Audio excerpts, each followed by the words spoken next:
तथास्तु संस्कृत अकादमी हरियाणा में आप सबका पुनः स्वागत है। जैसे कि आप सबको पता है कि हरियाणा विभाग की तरफ से एस्टेट के लिए नोटिफिकेशन आ चुका है। आप फार्म अप्लाई कर सकते हैं 4 तारीख तक, और परीक्षा की जो तिथि है वह केवल समाचार पत्र में दी गई है 17 और 18 जनवरी, परंतु वह संभावित है, अभी निश्चित नहीं है कि 17 और 18 जनवरी को ही परीक्षा का आयोजन किया जाएगा। तो जिन बच्चों ने अभी परीक्षा के लिए तैयारी को प्रारंभ नहीं किया है, और 2-3 बच्चों के कमेंट आए थे पहले कि हम तैयारी कैसे कर सकते हैं, उन सब के लिए हम इस वीडियो को बना रहे हैं, और भी जो हैं वह भी इस वीडियो को लाभ ले सकते हैं। तो सबसे पहले तो अगर किसी विषय को आपको क्लियर करना है तो उसके लिए सबसे महत्वपूर्ण जो चीज़ है वह रहेगा आपका विषय। अगर आपकी अपने विषय पर अच्छी प्रकार से पकड़ है, और क्योंकि एस्टेट के अंदर लगभग 60 नंबर का यह पोर्शन आना है संस्कृत वाङ्मय का, तो वह आपके लिए महत्वपूर्ण रहेगा आपको एस्टेट क्लियर करवाने में। तो उस परीक्षा के अंदर भी एस्टेट के अंदर जो संभावित जो प्रश्न हैं जो पूछे जाते हैं, वह व्याकरण तो आपको निश्चित रूप से कर ही जानी है। व्याकरण के अंदर भी कारक प्रकरण को आप कर सकते हो। हम कोशिश करेंगे कि कारक प्रकरण अपने इस यूट्यूब चैनल पर हम डाल दें जो परीक्षाओं के अंदर पूछे जा सकते हैं उस तरीके से। और कारक के बाद आपको लघु सिद्धांत कौमुदी से संज्ञा प्रकरण को, संधि प्रकरण को, और स्त्री प्रत्यय और कृदंत और समास, इनको आपको परीक्षा की दृष्टि से कर लेना है कि शब्द के अंदर कौन सा प्रत्यय बन रहा है। यह अगर आपने जान लिया कि शब्द के अंदर कौन सी संधि है, किस सूत्र से प्रयोग हो रहा है, चाहे आपको सूत्र समझ में आए या ना आए, परंतु इतना आपके ध्यान में रहना चाहिए कि इस सूत्र से यह काम हो रहा है। परंतु नॉलेज के लिए आप सबको पढ़ना है तो आप सूत्र को अच्छे तरीके से पढ़िए, क्योंकि आप केवल एस्टेट की परीक्षा के लिए ही तैयारी नहीं कर रहे। आगे जो होने वाला KVS या DSSB या हरियाणा के अंदर अगर स्क्रीनिंग का कोई एग्जाम होता है, आपको उसकी भी सिद्धता करनी है। तो आप इतना कर सकते हैं, केवल अभी समय की न्यूनता है उसके लिए। और लगभग आप पिछले 3 से 4 साल का प्रश्न पत्र उठा करके देखिए, और उस प्रश्न पत्र में किस तरीके से कौन कौन से प्रश्न पूछे गए हैं, उनका समाधान। हमने भी एक सीरीज प्रारंभ की थी जिसके अंदर एस्टेट का जो परीक्षा पत्र जो आया हुआ है, उस परीक्षा पत्र को हल करते हुए वहाँ से कौन कौन से प्रश्न संभावित हो सकते हैं उनके बारे में। उसके बाद आप संस्कृत वाङ्मय का जो साहित्य पूछा जाता है उसके अंदर रामायण, महाभारत को, और जो मुख्य कवि वर्तमान में पूछे जा रहे हैं, महाकवि कालिदास, आपके पाठ्यक्रम के अंदर वो सब कुछ निश्चित है। उस पाठ्यक्रम के अंदर आप देख सकते हो कि जिन जिन कवियों को पूछा गया है उन सबका परिचय आपको कर लेना है। समय बहुत है, समय बहुत है। आपके मन में ये रहता है कि अभी 20 दिन रह गए, 30 दिन रह गए। अगर आप आराम से बैठ करके भी अगर टॉपिक को पढ़ना शुरू करोगे, तो अगर आप कवियों को पढ़ना चाहते हो, या तो फिर आप संस्कृत साहित्य का इतिहास उमाशंकर ऋषि का मिलता है, उसके अंदर से आप कवियों को चुनिए, और उन कवियों के कौन कौन सी कृतियां हैं, उन कृतियों के अंदर कितने कितने अंक हैं, कितने कितने, अगर कोई महाकाव्य है तो कितने सर्ग हैं, उन सब का अच्छे तरीके से किस ग्रंथ के अंदर क्या क्या पूछा गया है, इतना भी अगर आप कर लेते हो तो संस्कृत वाङ्मय के अंदर से आपके प्रश्न जो हैं वह गलत नहीं होंगे। और लघुनुवाद चंद्रिका नाम से एक पुस्तक है, या आप बृहदनुवाद चंद्रिका भी ले सकते हो। दोनों के अंदर बहुत सारे शब्द रूप दिए गए हैं, जिनके अंदर कुछ अजंत शब्द हैं, कुछ हलंत शब्द हैं, कुछ सार्वनामिक शब्द हैं। उन शब्दों का अभ्यास आपको अच्छे तरीके से कर लेना है। आपको पूछ लिया जाता है कभी भवतः कहाँ पर बनता है, राज्ञः कहाँ पर बनता है, षष्ठी विभक्ति का एक वचन है या द्वितीय विभक्ति का बहुवचन है, दोनों जगह पर बनता है। तो अगर आप उनका अनुशीलन कर लेते हो तो आपको परीक्षा में लगभग यहाँ से 5 से 10 के आसपास प्रश्न रहते हैं, तो उनको आप गलत नहीं करोगे। और उसके साथ साथ ही लघुनुवाद चंद्रिका के अंदर ही आप त्वा, तुमुन, क्षत्रि, शानच, तव्यत, अनियर इत्यादि प्रत्यय दिए गए हैं। उन प्रत्ययों का अध्ययन कीजिए, किस धातु से कौन सा प्रत्यय बन रहा है। इतना अगर आप कर लेते हो तो यहाँ से लगभग 10 से 15 प्रश्न आपके रहेंगे ही रहेंगे, और वो गलत नहीं आप करोगे। उसके साथ साथ सर्वनाम पद आपने कर लिए, प्रत्ययों को आपने कर लिया। उसके बाद सामान्य अनुवाद का अभ्यास करना। उसी पुस्तक के अंदर आपको द्वितीय, तृतीय, चतुर्थी, पंचमी, षष्ठी, सप्तमी इन विभक्तियों का अध्ययन करवाया गया है। मुख्य मुख्य बातें बतलाई गई हैं, किस प्रसंग में कौन सी विभक्ति आपको करनी है, वहाँ से इतना आपको अध्ययन कर लेना है। इतना अगर आप संस्कृत साहित्य को कर लेते हो, लघु अनुवाद चंद्रिका, उमाशंकर ऋषि के संस्कृत साहित्य का इतिहास और लघु सिद्धांत कौमुदी से इस प्रकरण को, आपके पास कारक जो हैं वह भट्टोजी दीक्षित के द्वारा लिखित व्याकरण सिद्धांत कौमुदी से लगे हुए हैं, वहाँ से लगभग 7 से 8 प्रश्न रहते हैं और उनको आप कर लीजिए। तो इतना अगर आप कर लेते हो और पिछले 3 से 4 प्रश्न पत्र को आप देख लेते हो तो आपकी परीक्षा के अंदर लगभग 40 या 45 के आसपास नंबर हो सकते हैं। और इतना अगर आप कर लोगे तो आपको प्रश्न पत्र के जो प्रथम पोर्शन है उसके अंदर से आप अच्छे तरीके से कर लोगे।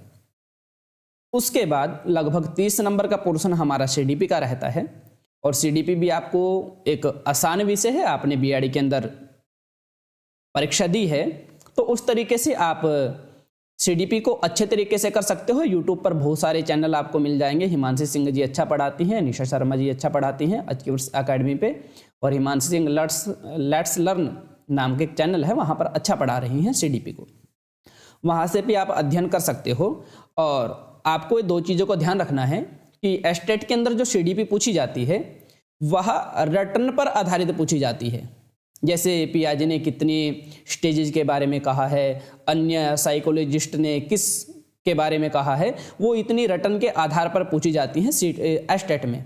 और सीटेट के अंदर जो सीडीपी आती है वो समझ के आधार पर पूछी जाती है। तो यहाँ से सीडीपी अगर आपको अच्छे तरीके से कर लेनी है, लगभग आप करने बैठोगे तो लगभग 4 से 5 दिन के अंदर आप सीडीपी का अच्छे तरीके से अध्ययन कर लोगे और रिवीजन नहीं छोड़नी है। आवृत्ति ही सर्वशास्त्राणाम बोधादपि गरीयसी, अगर आप आवृत्ति बार बार शास्त्र की पढ़ने के बाद करते हो तो आपको आसानी रहेगी। और प्रश्न पत्र में बहुत सारे प्रश्न डायरेक्ट पूछे जाते हैं जिसको आप आसानी से हल कर लोगे अगर आपने आवृत्ति कर रही होगी।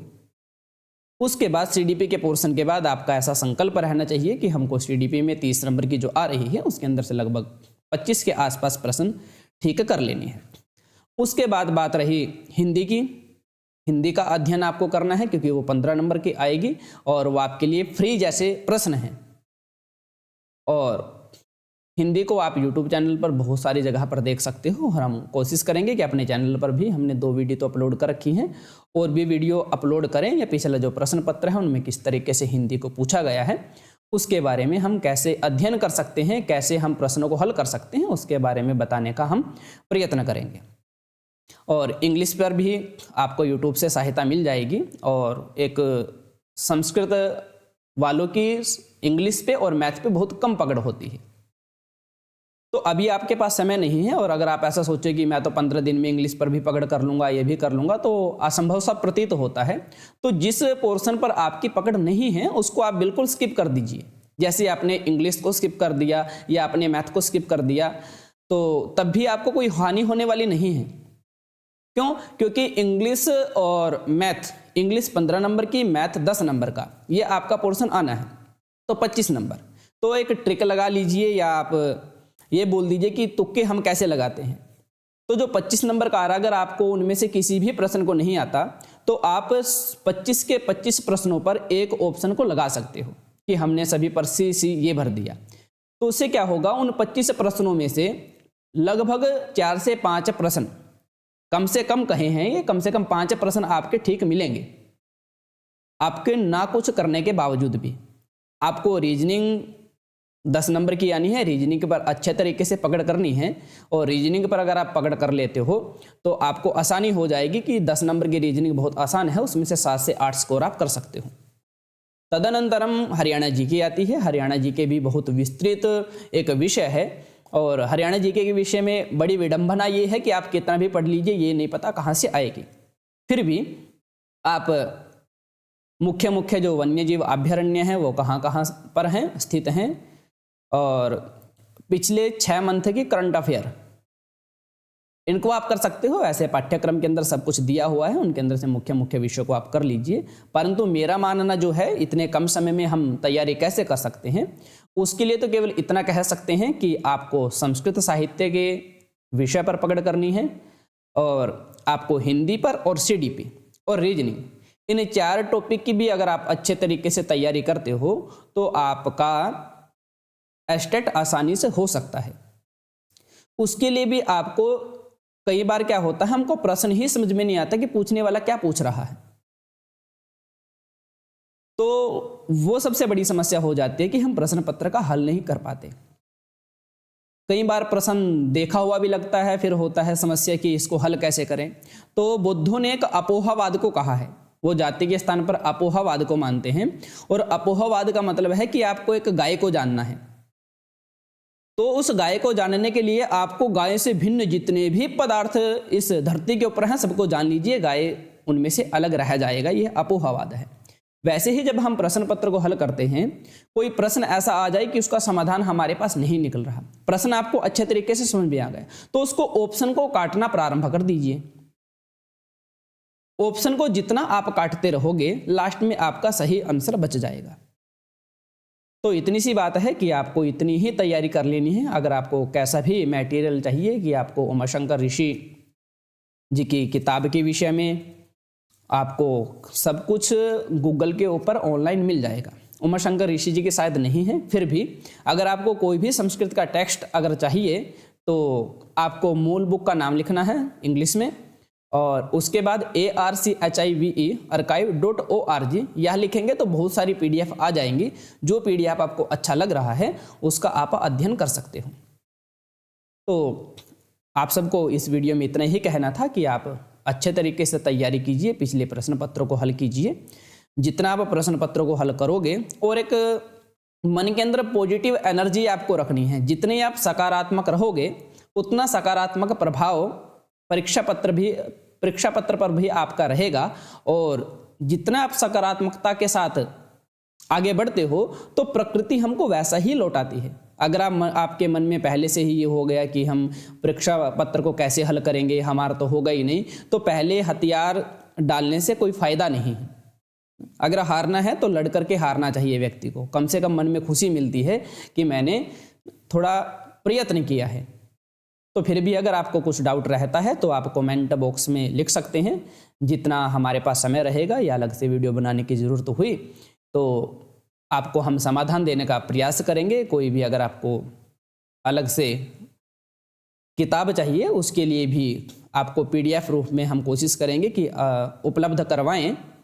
हमारे पास कुछ नोट्स नहीं हैं, हम निःशुल्क पढ़ाते हैं और मूल टेक्स्ट से ही पढ़ाते हैं, क्योंकि जितना आप मूल के अंदर अध्ययन करोगे तो फिर आपको नोट्स की आवश्यकता नहीं रहेगी। तो इतना ही कहने के लिए हम इस वीडियो को अपलोड कर रहे हैं कि आपको घबराना नहीं है और अच्छे तरीके से तैयारी करनी है सकारात्मकता के साथ। अभी दिन बहुत हैं, हो सकता है कि 17 और 18 तारीख को एग्जाम ना हो, और संभावनाएं ऐसी बन रही हैं क्योंकि अगर इनको 17 और 18 को एग्जाम लेना होता तो इन नोटिफिकेशन के अंदर 17 और 18 डेट को मेंशन करते। हो सकता है कि थोड़ा आगे जाए, फिर भी ना आपको 17 और 18 का एग्जाम है हमारा, यहाँ सोच करके ही तैयारी करनी है और अपने समय को छोटे छोटे हिस्सों के अंदर बांट लेना है।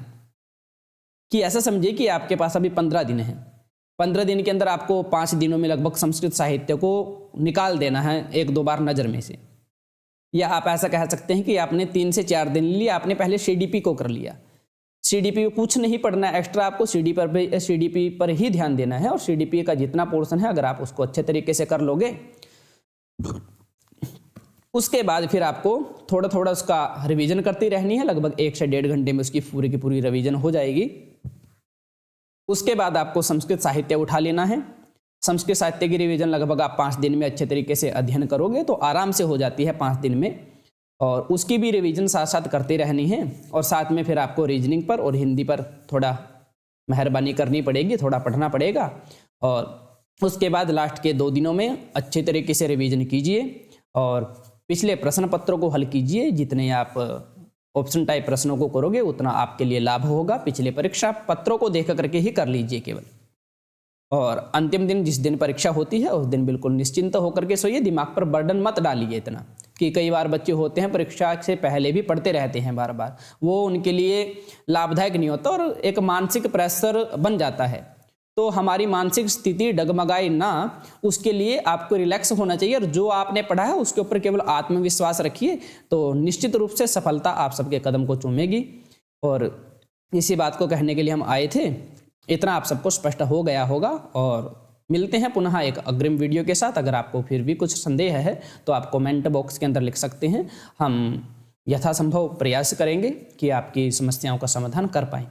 तो जुड़े रहिए तथास्तु संस्कृत अकादमी के साथ। अभी हमने यूट्यूब चैनल को प्रारंभ किया है, इसके अंदर आपको नेट, जीआरएफ, एस्टेट इत्यादि जो महत्वपूर्ण परीक्षाएं हैं उन सब की तैयारी निःशुल्क करवाई जाएगी। आराम से वीडियो को अपलोड कर दिया जाएगा और जैसा यथा रहेगा उसी तरीके से हम अपने इस वाहिनी को, इस यूट्यूब चैनल को आगे बढ़ाते रहेंगे।